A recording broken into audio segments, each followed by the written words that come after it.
Okay, good morning everybody and Hazak Baruch. Thank you for joining us on this beautiful Friday morning, Erev Shabbat Kodesh, because we are getting ready for an amazing Shabbat ahead, and Shabbat's coming an hour earlier now with the clock change. So we are super excited, and let us begin. I'm sure everybody has a busy day and everywhere to go. So let's just jump right in as we are studying Perashat Vayetze Yaakov. And we spoke a lot about the beginning of the Perashah. Let's just try to fast forward a little bit to where Yaakov gets to the well and he sees the shepherds, and we know the whole the conversation that takes place between Yaakov and the shepherds. And finally the Pasuk tells us, right in the beginning, chapter 29, Pasuk 10. Yaakov asks the shepherds about Lavan.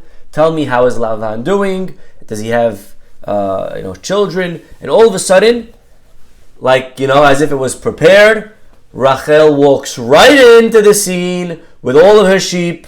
And what Pasuk says with great drama, that when Yaakov sees Rachel, he removes the stone from the top of the well and he gives her sheep to drink. Vayishak Yaakov leRachel, he kisses Rachel. Vayisa et kolo vayefk, and he starts crying. Vayaged Yaakov leRachel ki achi aviyahu. Amazing. Take a look. Yaakov tells Rachel that he is Achi Aviha. What does that mean, Achi Aviha? It means her father's brother. Now, let us stop 1 second. Was Yaakov her father's brother? Was that true? Who is her father? Lavan. Was he Lavan's brother? No. Who was he? Lavan's sister's son. So it's not her father's brother, it's her father's nephew. So what's going on? Why is Yaakov saying that he's her brother? So look at what Rashi says. Karov le'avia. It means he said, I'm related to your father.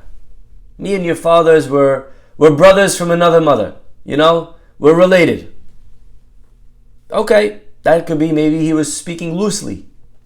But then Rashi takes the Midrash, and this is what Midrash does, by the way. We often think, yes, very good, Rashi says the same about Lot, and this is what Rashi quotes. Abraham said the same thing about Lot. But take a look. We often think that Midrashim stretch the Pasuk. It's the exact opposite. Midrashim actually read the Pasuk literally. Midrashim, that's what Midrashim always do. When you read the Pasuk loosely, that's Pshat. He said brother, but he meant related. The Midrash says no. He said brother, he must have meant brother. But in what way is Yaakov and Lavan brothers? So says the Midrash, Im lerama'ut huba. If your father Lavan is going to try to trick me, Gamani ahiv vera berama'ut, then I'll be his brother in trickery. But if he's kosher, then I am also going to be kosher and I am his nephew.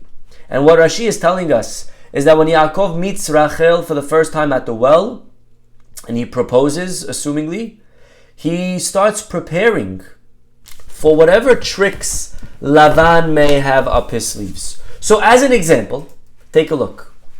There's an amazing conversation that takes place that's not written, but it's brought down in the Midrash of what Yaakov says to Rachel and to Lavan. Take a look at it's actually hinted to in the Pasuk when Yaakov speaks to Lavan. Yaakov says to Lavan, Vayehav Yaakov, this is chapter 29, Pasuk 18. Vayehav Yaakov et Rachel, Yaakov loved Rachel. Vayomer, and he said to Lavan, E'evodcha sheva shanim, I'll work 7 years. This is how it worked back then. You had to either give money or something, right? He didn't have money. So he said, I'll work for 7 years for you. For who? In exchange for Berachel bitcha haketana. Give me Rachel, your daughter, the younger one. Why so many adjectives? Rachel, the daughter, your younger one. Says Rashi, because he knew that Lavan was a trickster. Amar lo e'evotcha berachel. So he began by saying, I'll work for Rachel. But then Yaakov realized, you know what, that's too vague. Because there's many Rachels in the city. I may work for 7 years and then he shows up to the wedding with some random girl, Rachel, and he say, oh, we said Rachel, I didn't say which Rachel, blah, blah, blah, right? So Yaakov realized he's got be a little bit more clear. So he said, you know what, I meant Rachel bitcha. He adds another proviso. Rachel, your daughter. Is that enough?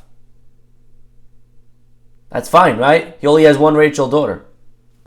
Shema Tomar, but then he said, you know what? You know, Lavan may do what we call a name change. People do that today, you know? They add names, they change names. So he's going to change her name. Achlif leleya Shema ve'ekra Shema Rachel. I'll call her Rachel, I'll call her, right? This is the first identity crisis ever. Okay. But he said, I'll change her name to Leah. Maybe I'll change Leah's name to Rachel. So he said, Haketana. Your younger daughter, Rachel. No mistake about it. You can't mess this one up. You can't trick me over here. I'm completely covered from every angle. Whatever you're going to try to throw at me, I'm good. Afapiken lo'il, and it still says Rashi, it still didn't help. Shehare rimahu. At the end of the day, Lavan still brought in a name change. He brought in a whole switcheroony, and he said to Yaakov, listen, I don't know what you're talking about, man. You thought I was going to give Rachel before Leah? We don't do that here. We have respect. And look what Lavan says. He says to Yaakov, here, bimkomenu, we have respect for the elder. I'm not sure where you come from, Yaakov. Maybe where you come from, the younger tries to take the older's place. Hint, hint. Boom. But here, bimkomenu, we have respect. This is crazy. So this is Lavan trying to show he's so pure and innocent. And this is what people always do. The biggest tricksters will always show you how you're the crooked one. He says, look, Yaakov, come on. You think we're going to play games? The older's the older. She goes first. Come on, Yaakov. Stop trying to bring your crookedness from Israel to over here, Haran. We have rules. We're honest. Older is older. Could you imagine? Not only that, but Yaakov Avinu, with all of these conditions, your younger Rachel daughter, he still knew that there's possibility of Lavan doing something. So what did he say? Ahare kol hashashot. With all of these suspicions, still he didn't trust Lavan. Masar lerachel simanim meyuhadim. He still, on top of all of this, gave to Rachel certain signs. And he said to her, listen, I know your father.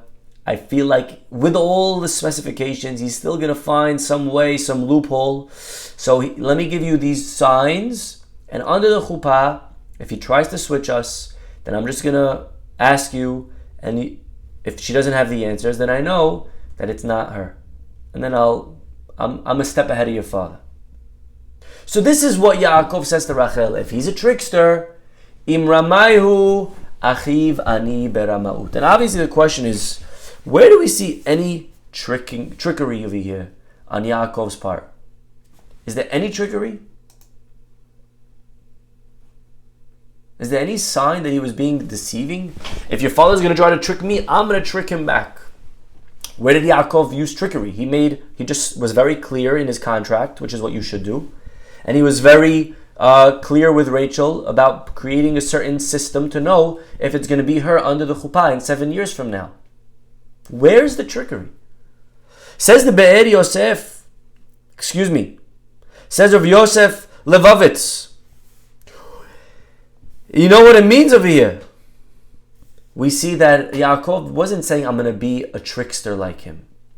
It means I will be able to play his game of trickery and understand what tricks he may want to do.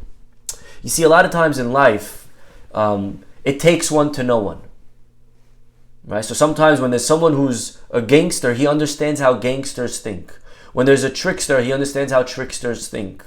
When someone's very innocent, they don't see the world, they don't see things, they can't imagine all the crookedness that goes on. It's not in their vocabulary, they don't understand it.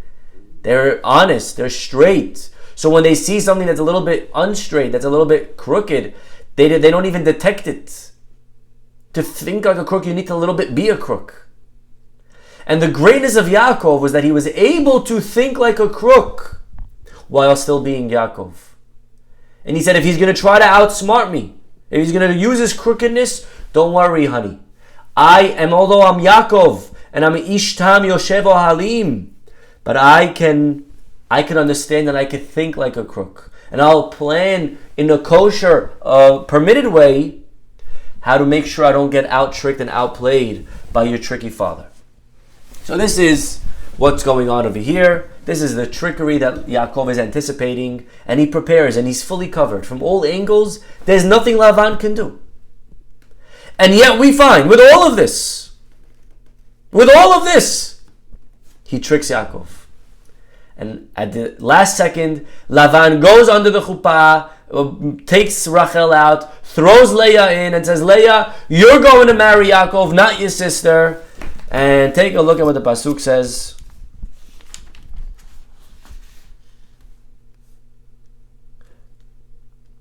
Vahi ba'erev vayikach et Leah beto. That night he takes Leah. Vayave ota elav. He brings her to Yaakov.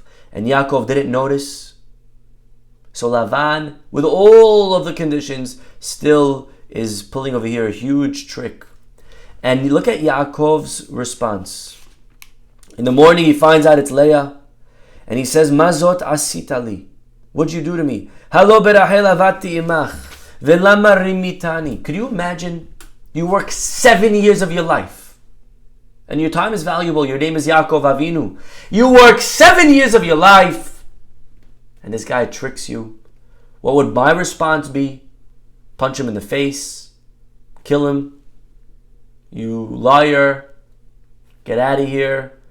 I would take Rachel and run. And what does Yaakov do? Why'd you trick me? How could you do that to me? Look at the calmness of Yaakov. He says, you know what? Work 7 more years for my next daughter and I'll give her to you. And so they finish the Sheva Brachot, 7 days. He marries Rachel. This time he gave him Rachel before the 7 years of work. So he marries Rachel, and then he has to work for 7 more years. And look at what Rashi says.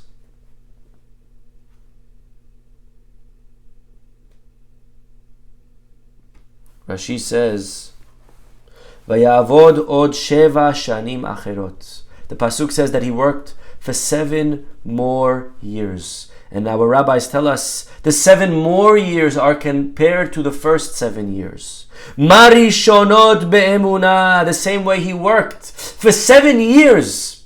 The first 7 with faith, with honesty, with integrity.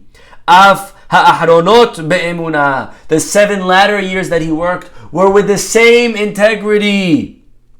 Af al pisha berammaut ba'alav, even though the latter 7 years came in a dishonest way. It would have been very easy for Yaakov to rationalize and to justify and to say, you know what, I don't need to work for the next 7 years, full time. Anyways, I'm supposed to get for free this. Really, I shouldn't do anything.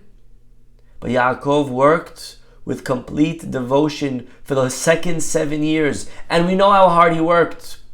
Because when he finally runs away at the end of our parasha, and Lavan chases him down, and he says, you rotten thief, running away from me after what I've done for you, and I've given you my 2 daughters, and all of my grandkids, and you're taking them away from my grandpa. How could you do that, right? Lavan is such a faker. And he says to Yaakov, if you would have just told me you wanted to leave, I would have sent you off with a beautiful party and a goodbye ceremony and gifts, and you run away in the middle of the night. Yaakov, come on, man. Again. It's unbelievable.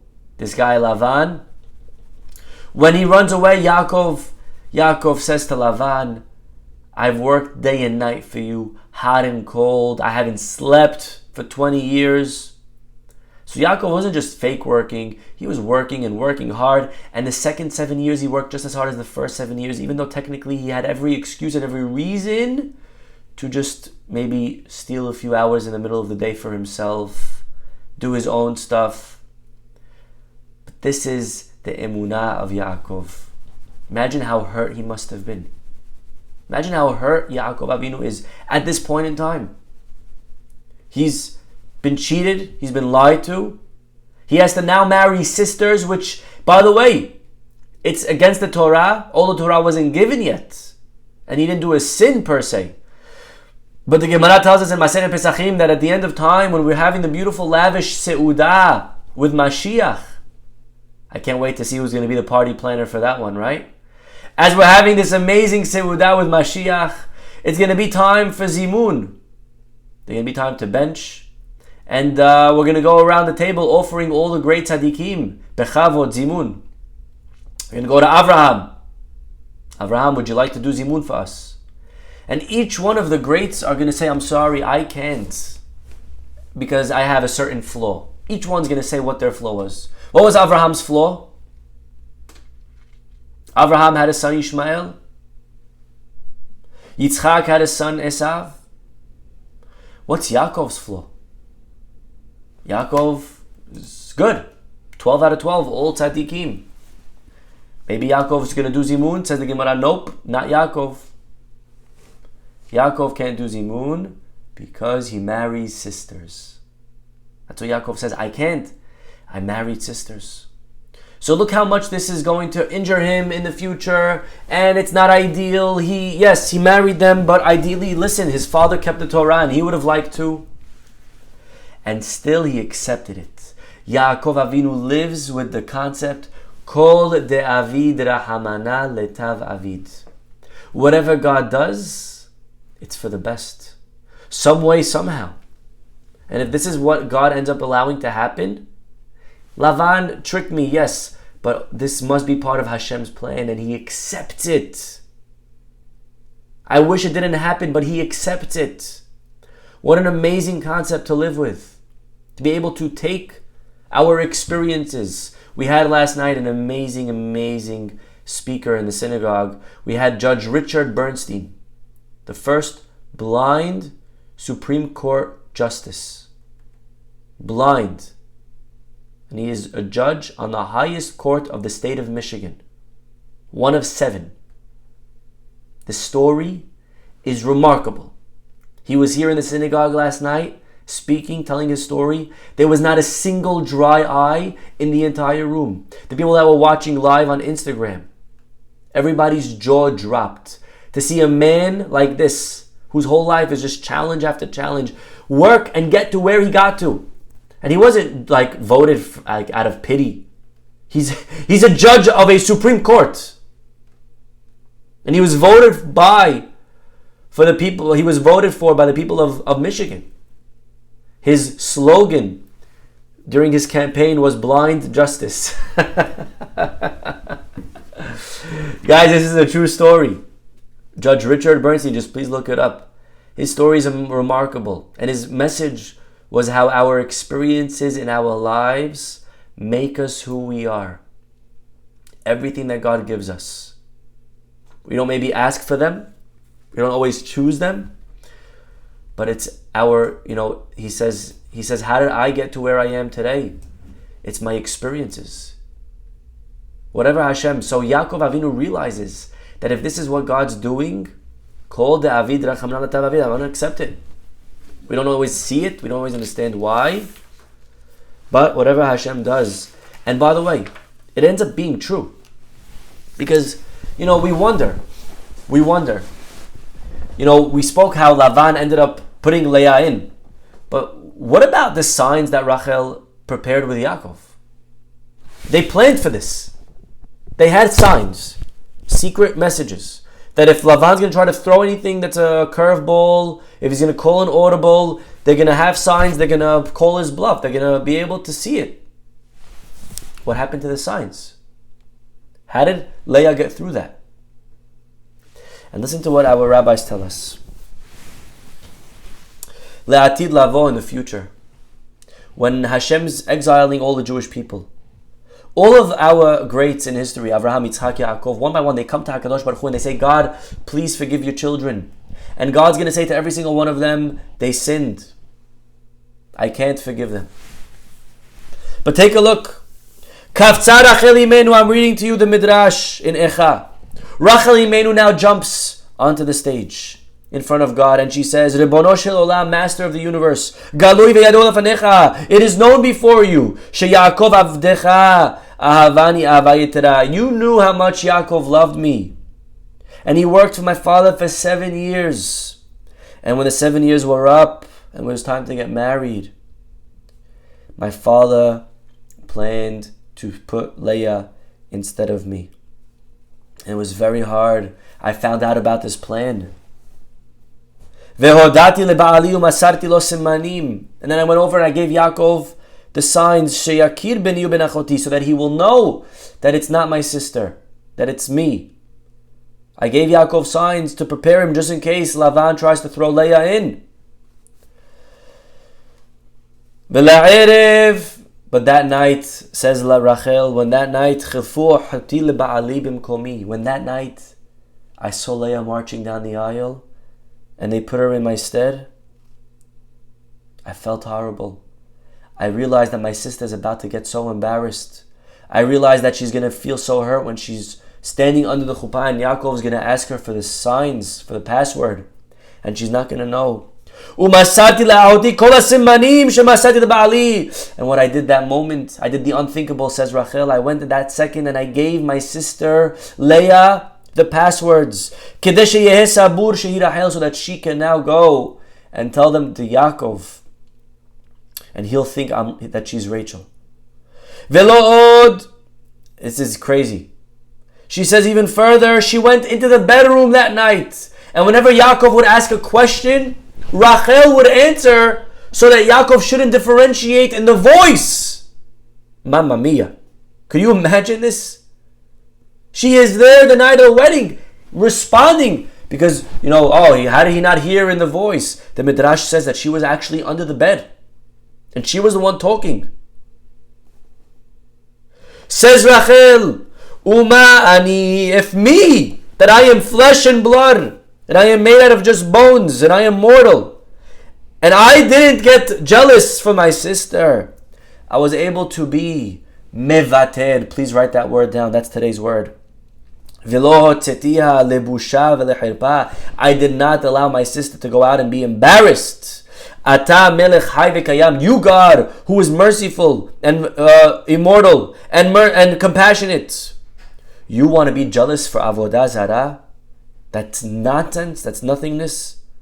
And you're going to exile your children and let them get killed because of some avodah zarah they did?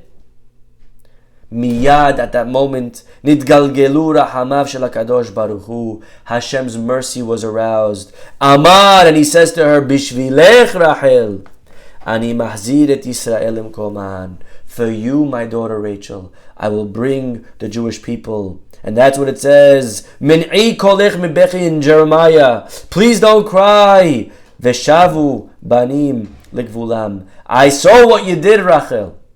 And I will reward all of your sacrifice, all of your vatranut. What an amazing, amazing concept, my friends.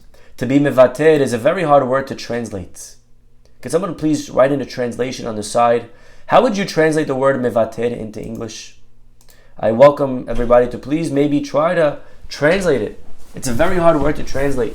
We usually translate mevater as give in, or forgive, right? Relinquish, maybe something that's yours. It's a very hard word to translate. But this ends up being the gamzu letovah. The fact that this all happens is what allows the Jewish people, when they're going into exile, to be saved. If not for the switch of Rachel and Leah, there is no defense for Am Yisrael. The only defense we have is Mama Rachel crying for us. Is the fact that Rachel was able to give her signs for her sister. That saves the Jews in exile. You know, this idea of being mevater is a very hard concept to really grasp. And I think a lot of people misunderstood what real vatranut is. Real giving in. You know, I'll just give you a story. Give you a story. Okay? Imagine you have two kids playing a game. They're taking turns. This is called sharing. As you're watching them, one of them tries to continue playing even though it's not their turn anymore. Their turn is up. And they try to continue playing. So you turn to this child and you say, hey, it's not your turn. Be mevater. Is this statement correct? Is that a correct statement? Be mevater. This is not a correct statement. Why? Because it's not his turn. He's not giving something up that's rightfully his. Mevater means something that's yours, you're in the right, and you still let go. If the other kid whose turn it is says, you know what, it's okay, I'll let him play longer, that is mevater. That's a beautiful example. I'll give you another example of yes mevater versus wrong mevater. Okay? You're on a line, and I'm sure this may have happened to you. You're on a line Thursday night, getting ready for Shabbat. Huge long lines. You could finish Shas by the time your turn comes up. And you have your wagon filled with two wagons loads of groceries, and you're slowly inching up. And all of a sudden, you're waiting, and a lady starts running with a few boxes of eggs. She runs to the front of the line and asks the lady in the front, can I please go ahead of you? And the lady says, you know what? I'll gladly be mevater. And she lets her go in front. Is that mevater? It's a beautiful scene. There's one problem. You, Mrs. Lady in the front of the line, don't have the right to be mevater while inconveniencing everyone behind you in the line. You can't let her go in front of you and make everyone else wait now an extra person. You know what would be mevater? I'll tell you what's mevater. If the lady in the front who was asked, can I cut you, says yes, take my place, and she leaves and goes all the way to the back, that would be a much better understanding of the word. So we have to first of all really realize what mevater is and what mevater is not. Okay? Just as a few pointers. Okay? If your children are arguing, sometimes, right? Moms, dads, we love using the word. Alright, who wants to be mevater? Who wants to be mevater? Who wants to be mevater? Right? And we just like have a headache and like shoot me now. Alright, who wants to be mevater? So we have to realize, number one, when kids are fighting, don't choose a side. What you should do instead is ask them to pause. Explain out loud both sides of the argument. And then what you can do is maybe call over the older one, the more mature one, and prove and say to him quietly, whisper and say, this is a chance for you to prove your maturity, even though you feel correct, and be mevater. Okay? That's a nice way of handling it. By the way, if you are being mevater, or your children are being mevater, it must be done with the right attitude. If you say, all right, fine, keep the dumb book, I'll be mevater. Right? That's not mevater. And asking your children, who wants to be mevater? It's a nice thing to ask, but use it, don't abuse it, like they say. You can't every single day use the word, who wants to be mevater 10 times. Because then it loses its meaning, it cheapens the word mevater. It's helpful to explain to our children why we are proud of them when they're being mevater. It was your turn. You were supposed to sit next to mommy today, this Shabbat, and instead you're letting your other brother sit here. It was your turn. That's very kind and generous of you. You are being mevater. The word mevater should never be used by the one being mevater. So as an example, my father-in-law always says, those who speak about their righteousness are not righteous. Okay? Meaning, if you want to show off in life, it's not nice, but you can show off. If you show off how good you are in sports, okay, you're good in sports. It doesn't take away the fact that you showed off. You're still amazing in sports. If you show off how smart you are, you're still very smart. But there's one thing that if you show it off, you end up losing that thing that you tried showing off. And that is your righteousness. If we show off how righteous we are, right? Me, Rabbi, you ever saw me pray? Ooh, you know me, Rabbi, you know me. I'm such a good prayer. The second we show off our righteousness, we lose that righteousness that we're even trying to portray. So it doesn't help to say, all right, I'll be mevater. You can say, it's very nice of you, but next time try to be mevater without saying that you're being mevater. And finally, do not mevater at another person's expense. Okay? We also have to realize that there's a big line between being mevater and standing up for ourselves. Okay? We have to realize that sometimes we should stand up for ourselves. If there's a kid who's in school and he came early to sit in the front row, and all of a sudden he was asked by a different kid, could I sit here? He says, sure, and he moves back one seat, and then another kid comes, could I sit here? And he finds himself all the way in the back of the class, and he's not able to focus or concentrate. That's not a good time to be mevater. Being mevater is also knowing where you need to stand your ground, right? To be able to teach our children that you have to take control of a situation, and when it's okay to give in, but also sometimes if it means sacrificing your growth permanently. One time you want to give your brother or your sister, Fruity Pebbles, so it's a great thing. But to give up you need to sit in the class in the front because that's the only place that you can see and concentrate. So that maybe it's not the best time to be mevater. But the idea again is not only does Rachel, coming back to Rachel for a second, not only does Rachel mevater, but I want to tell you something. It ends up, and this is something very, very powerful. It ends up saving her. We have to realize that a person never loses by giving in. Can I tell you why? Just imagine what's going on right now in Rachel's head. Right now, Rachel's maybe thinking, oh boy, this is my chance to be a mother of Klal Yisrael.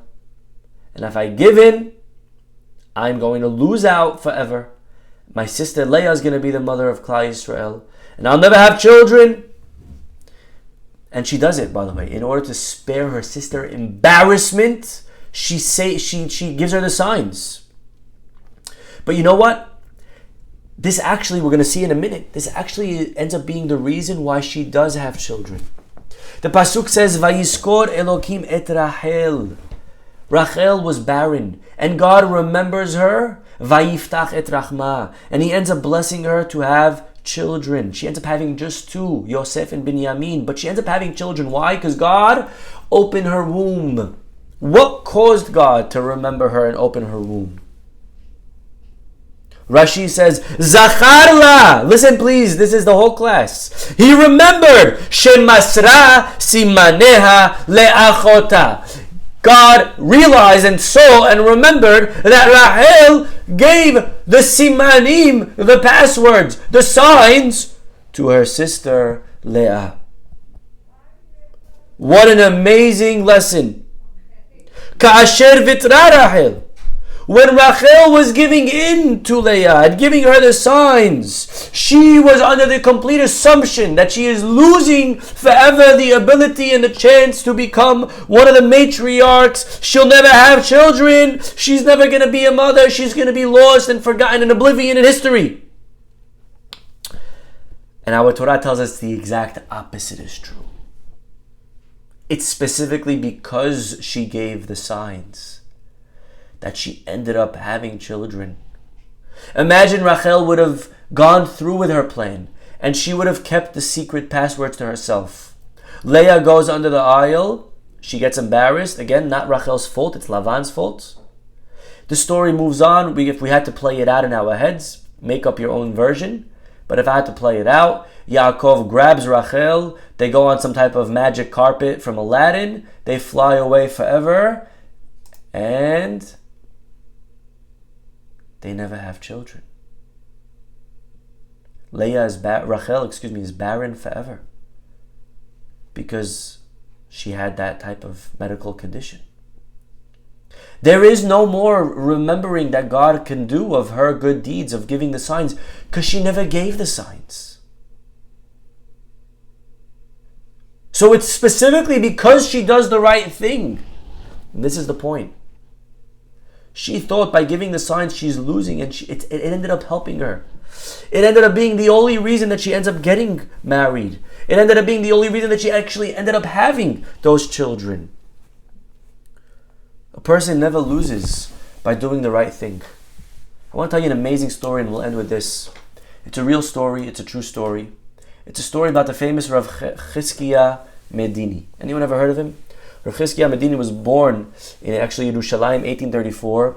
He became the rabbi in Crimea for maybe 30 years of his life. He died as the chief rabbi in Hebron in the year 1904. Rav Chizkiah Medini, also known as the Sdei Chemed, which was one of the first halachic encyclopedias ever.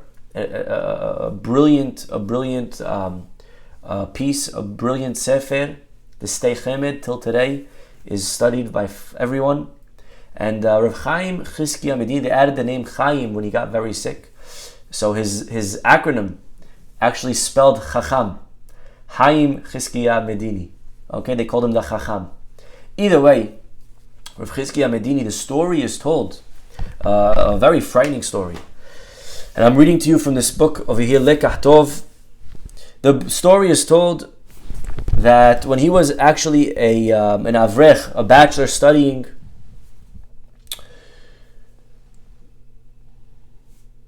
he says one of the boys that was part of the group, I believe this is in Turkey, one of the boys was very jealous of the brilliancy of Chizkiah Medini. He was very jealous of the rabbi, of this young bachelor. He realized that he's smarter than him and he's going to surpass him. So this other kid, believe it or not, did the unthinkable. Okay, another kid, a religious kid, supposedly, right, religious. He's from the crew, he's from the yeshiva. One of the yeshiva boys went out to the cleaning lady and he hired her and bribed her to go out and to testify that Chizkiah Medini tried seducing her, tried doing inappropriate things with her, to try to ruin his name. And like often with these things, true or not true, they can ruin a person's reputation forever. And she went out, and he says, Boker Ehad Higia Mesharetet, one morning this cleaning lady came, and when she walks into the Bet Midrash, she starts yelling and she starts pointing at me. That disgusting kid supposedly calls himself religious. He is so inappropriate. What you did to me last night, you should have seen it. And she starts crying and she makes up this whole story. Now again, if you're there, you don't know that she's bribed. It's a very believable thing. Miyad, right away, everyone started gathering together and started pointing fingers at this kid and started calling him names and what a chilul Hashem. And Chizkiah says, I was so embarrassed. I couldn't tolerate the shame and I ran away. Of course, my rabbi didn't believe a word that she said. And, he fired her. But for me, it was over to be in that town. After a certain time period, after all of the scandal calmed down, this Arab cleaning lady came to me.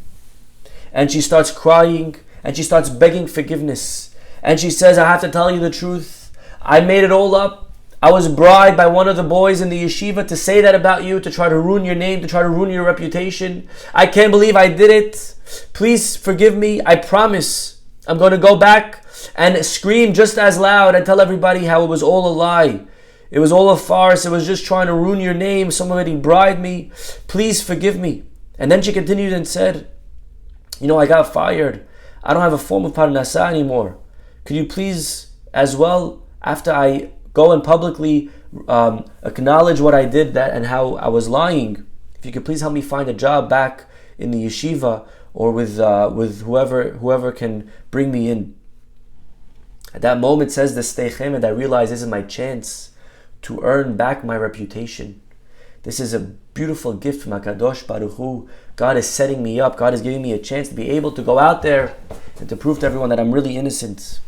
So, but at that moment, I was confronted with a huge conundrum. Because yes, on the one hand, if I tell everybody and she goes back and says what happened, I will become innocent. But at that very same time, just imagine, he said, the Chilul Hashem. When the story is going to be stirred up again and everyone's going to realize that someone actually paid this lady to say those words.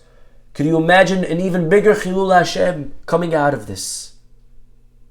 He says, and I was so torn because I knew on the one hand I have to, vindicate myself and prove my innocence.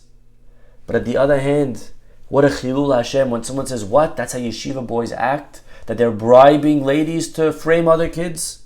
And it's going to rehash the entire story?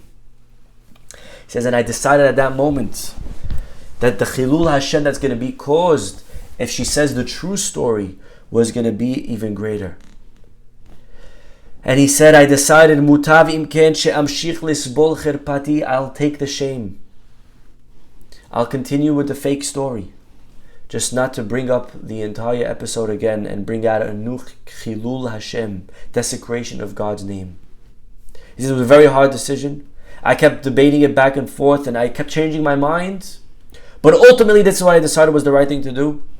And I went back to the cleaning lady and I told her that I will go and get you your job back. I will go and tell your old boss to hire you. But you must swear to me that you will never repeat this true story to anyone ever again. In that moment, at that moment he says, and listen to this, at that moment when I decided to make this decision and to never again let people find out the true story, to preserve Hashem's honor, I felt at that moment, all of the springs and wells of wisdom started opening up. I reached new levels of consciousness in my mind. I was able to study and to learn exponentially more than I was able to dream of. All because of this decision of saving and preserving a Chilul Hashem. What an amazing, amazing story about the power of being mevater. This is when we're right. When we have every reason to make a point. We have every reason to maybe hold on to the fight, to demand an apology. This is mevater. Not when we're wrong. Mevater is when we think we're right. We still find it in ourselves to be able to give in and say, you know what? I'm going to be mevater, and I'm not going to even mention that I'm mevater. I'm mevater without saying it. I'm mevater because I realize that there's something else that's going to happen if I hold and demand something. Someone's going to be embarrassed. There's going to be a desecration of God's name. At those moments, Rachel Imenu was able to be blessed with the greatest blessing that she ever dreamed of, more than if she would have held the right to defend herself. Rav Chizkiah Medini was able to access levels of wisdom that he never was able to attain if he would have done what he felt was fair and gone back to do what was the right thing. In life, we can be right or we can be happy. Throughout our lives, we are presented with moments of vatranut, where we can technically do what we think is right, and I want to be right. I want to be right. I want to be fair. It's not fair. It's how it has to be. We can be right, or we can be happy. Rachel ends up being happy. Rachel ends up giving up the simanim, and it all works in her favor. It works in her benefit. She ends up only having children because she gives her sister the signs. If she would have held her own, if she would have tried to defend her title, if she would have tried to hold on to what was rightfully hers, she would have never had children. What an amazing, amazing concept, my friends. Realizing that if we do what is what is right in the eyes of Hashem, what is right in the eyes of people. Not what we think is fair, but making sure that we go above and beyond and give in to preserve other people's honor, to preserve Hashem's honor, such a way a person can never lose.